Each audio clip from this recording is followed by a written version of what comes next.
karag-karag, welcome back to my vlog. Isang maulan na gabi sa inyong lahat. Mula dito sa Lasak City, nalate ako ngayon sa kaganapan sa sirkulasyon ng chismisan sa mundo ng beauty pageant. Pero hahabol ako mga karag-karag para sa pangkabuhayan showcase para sa chismis with the cause natin. Todo ko na itong pagkachismosa ko mga karag-karag. At eto na nga, trending na pinag-uusapan ngayon si Michelle D sa kanyang pa-interview. Bitaw kasama si Kylie Versosa, na kung saan marami ang nagsabi na eto na nga yung hinihintay natin at inaabangan natin na magbabalik si Michelle D sa mundo ng pageantry. At ito nga ang all-star na papageant ni Uncle sa Miss Grand International. At alam ko napanood nyo na ang video na yun mga karag-karag. Kung hindi nyo pa napanood, nako, watch this. Are you closing your chapter on pageantry? Are you joining MGI? Oh, sorry. When is this coming out? 2 weeks from now? Am I joining? It's definitely under consideration. It's the first edition, and I still have a lot of questions. But if the question is, do I want to join? Do I want to represent my country again? Do I feel like there's fight left in me? Of course there is. Mga karag-karag na pa rin, narinig at napanood na ninyo. So marami ang bitaw umasa na lalaban si Michelle D sa pa-all-star, sa pa-pageant ni Uncle.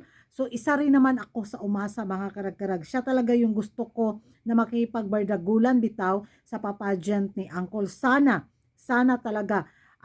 Ewan ko kung bakit, parang beat ko talaga siya na siya yung maging representante, maging pambato natin sa first edition ng pa-all-star ni Uncle. Kung hindi man siya, nako si Celeste Cortese.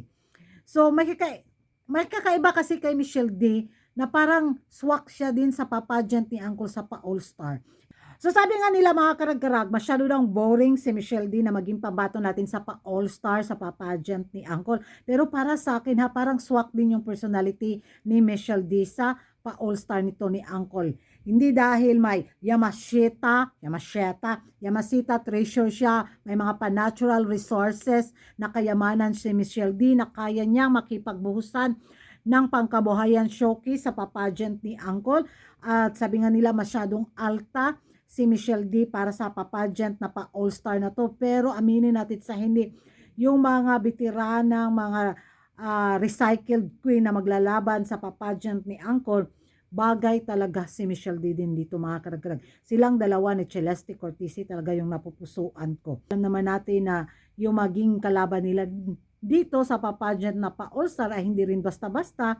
Diba? Kaya excited ako kay Michelle D mga karag-karag. Sabihin man nila ng boring, pero para sa akin, swak yung ni Michelle D dito. Kasi nako, pakakawalan ba yan ni Uncle? Diba? Sayang.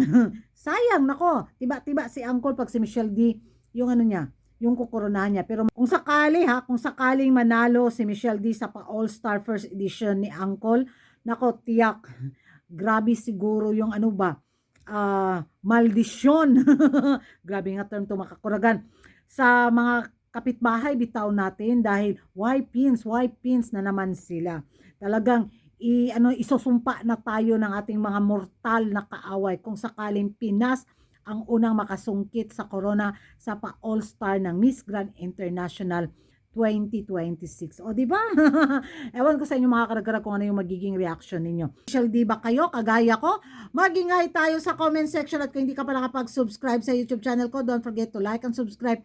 Karagan, hit the notification bell para updated kayo sa mga latest kaganapan at late na intriga sa mundo ng beauty pageant. And good night everyone!